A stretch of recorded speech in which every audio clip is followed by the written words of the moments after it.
ఇలా చూడు, సంవత్సరానికి 10 సినిమాల్ని కంట్రోల్ చేసే వ్యక్తిని నేను. కనీసం వాటిలో సగం సినిమాలైనా హిట్ అవ్వాలని నేను కోరుకుంటూ ఉంటాను. కానీ హిట్ అవ్వడం, ఫ్లాప్ అవ్వడం వాళ్ల తలరాత. కానీ మిగతా సినిమాల్లో నా కోరిక వేరు. హారిస్ బషీర్ ఇయర్లీ ప్రాఫిట్ ఎంతంటే 500 కోట్ల రూపాయలు.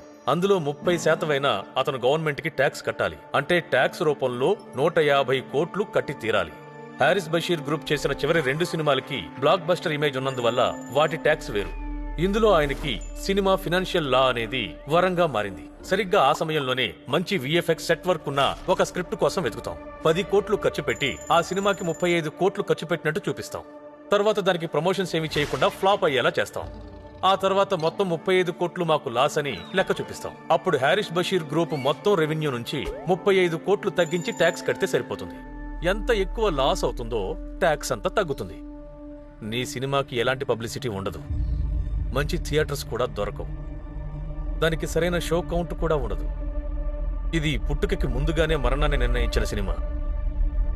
నువ్వు